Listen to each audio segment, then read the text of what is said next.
PT Unilever Indonesia adalah perusahaan yang bergerak dalam bidang manufaktur, pemasaran dan distribusi barang konsumsi termasuk sabun, deterjen, margarin, makanan berbasis susu, es krim, produk kosmetik, minuman berbasis teh dan jus buah. Unilever memiliki beberapa anak perusahaan di Indonesia, yakni 1.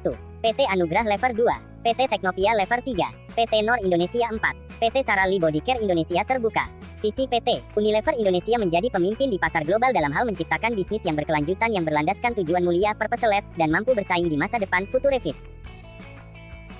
Misi PT Unilever Indonesia: pertama, bekerja untuk menciptakan masa depan yang lebih baik setiap hari.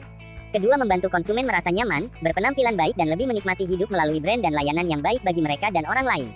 Ketiga, menginspirasi masyarakat untuk melakukan langkah kecil setiap harinya yang bila digabungkan bisa mewujudkan perubahan besar bagi dunia. Keempat, senantiasa mengembangkan cara baru dalam berbisnis yang memungkinkan tumbuh 2 kali lipat sambil mengurangi dampak terhadap lingkungan. Model bisnis yang digunakan oleh PT Unilever Indonesia Terbuka adalah model B2C, Business to Customer, dan B2B, Business to Business. Berdasarkan model e-bisnis yang dikembangkan oleh Tapscott et al. 2000, perusahaan ini tergolong dalam model aliansi, rantai nilai, dan jaringan distribusi. PT Unilever menerapkan konsep ERP dengan metode SAP-R3 yaitu Supply Chain Management, Finance and Controlling, Human Resource Management, Warehouse Management. Dalam pembuatan produk, Unilever mempunyai banyak perusahaan manufaktur untuk membuat produk-produknya. Perusahaan manufaktur itu sendiri juga mendapatkan bahan baku untuk membuat produk dari supplier bahan baku yang dibutuhkan. Selain itu, perusahaan manufaktur juga bekerja sama dengan pabrik kemasan untuk memesan atau meminta dibuatkan bentuk kemasan yang diinginkan beserta label mereknya. Bahan baku untuk membuat kemasan ini didapat dari supplier bahan baku kemasan. Dalam pendistribusian produknya, produk-produk Unilever yang telah jadi dan siap untuk dipasarkan disimpan terlebih dulu di bagian gudang untuk merencanakan penjadwalan produk yang akan didistribusikan oleh distributor agar produk dapat sampai ke konsumen akhir. Distributor bisa melakukan pendistribusian produk tersebut ke retailers besar seperti Carrefour, Hypermart, Giant, dan sebagainya. Selain itu, distributor juga bisa mendistribusikannya melalui grosir atau agen toko konsumen. Dalam pembuatan produk, Unilever mempunyai banyak perusahaan manufaktur untuk membuat produk-produknya. Perusahaan manufaktur itu sendiri juga mendapatkan bahan baku untuk membuat produk dari supplier bahan baku yang dibutuhkan. Selain itu, perusahaan manufaktur juga bekerja sama dengan pabrik kemasan untuk memesan atau meminta dibuatkan bentuk kemasan yang diinginkan beserta label mereknya. Bahan baku untuk membuat kemasan ini didapat dari supplier bahan baku kemasan. Setelah itu dilakukan pemrosesan produk dan pengecekan produk. Apabila produk yang diproses sesuai dengan standar akan dilakukan pengemasan dan apabila tidak sesuai standar produk akan dikirim ke departemen reject. Setelah dilakukan pengemasan oleh perusahaan akan dilakukan merencanakan penjadwalan produk yang akan didistribusikan oleh distributor. Apabila barang belum siap didistribusi akan disimpan di gudang dan direncanakan kembali untuk jadwal pendistribusiannya dan apabila barang siap untuk didistribusikan, distributor akan melakukan pendistribusian produk tersebut ke retailers besar seperti Carrefour, Hypermart, Giant, dan sebagainya. Selanjutnya barang yang ada di retailers bisa dibeli oleh konsumen. Dalam proses finansial dimulai dengan distributor mengirim bukti transfer bank yang akan diterima oleh kasir. Kasir akan membuat laporan penerimaan kas bank (LPKB), kemudian akan ditandatangani oleh kasih bendahara. Regu pelunasan piutang akan mencocokkan nilai PPS Giro dan FB. Apabila sesuai, maka regu pelunasan piutang akan menginputkan tanda penerimaan pembayaran (TPP) dan penerimaan kas bank (PKB).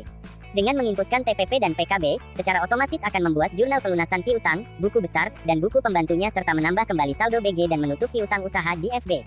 Kasir akan menerima kembali bukti transfer bank dan membuat rekonsiliasi bank untuk tiap bulannya. Kemudian kasih bendahara menandatangani dan mengarsipkan TPP dan PKB, distributor dan departemen penjualan akan menerima TPP yang kemudian akan diverifikasi oleh departemen penjualan. Terakhir, regu pelayanan akuntansi akan menerima dan memverifikasi PKB. Dalam proses finansial dimulai dengan distributor mengirim bukti transfer bank yang akan diterima oleh kasir. Kasir akan membuat laporan penerimaan kas bank (LPKB), kemudian akan diteruskan ke regu pelunasan piutang untuk mencocokkan nilai PPS Giro dan FB. Apabila sesuai, maka regu pelunasan piutang akan menginputkan tanda penerimaan pembayaran (TPP) dan penerimaan kas bank (PKB).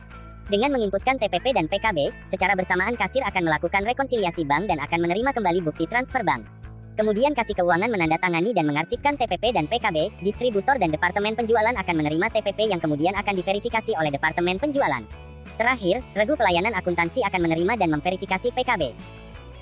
Proses HRM meliputi 8 tahap, yaitu Human Resource Planning, Recruitment, Decruitment, Selection, Orientation, Training, Performance Management, Compensation and Benefits, dan Career Development.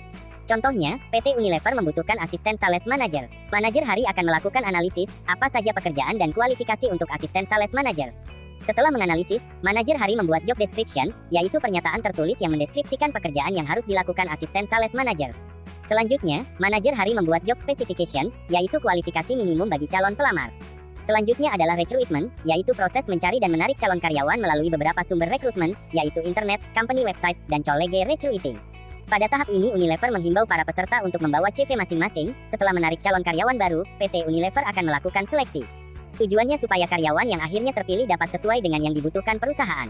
Para karyawan baru yang lulus tahap seleksi selanjutnya akan melalui masa orientasi dan pelatihan. PT Unilever mengadakan program latihan kerja atau biasa disebut LATKER.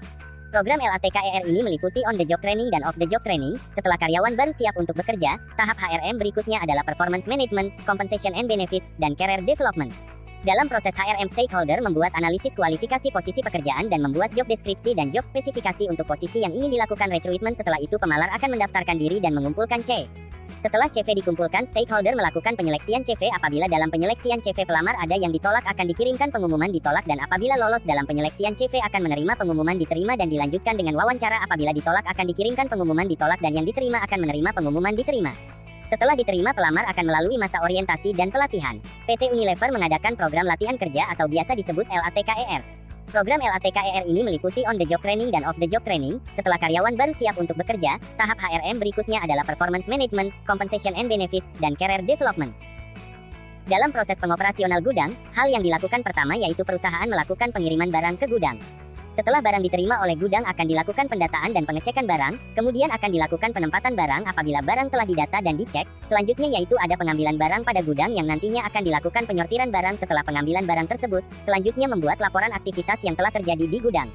Dalam proses pengoperasional gudang, hal yang dilakukan pertama yaitu perusahaan melakukan pengiriman barang ke gudang.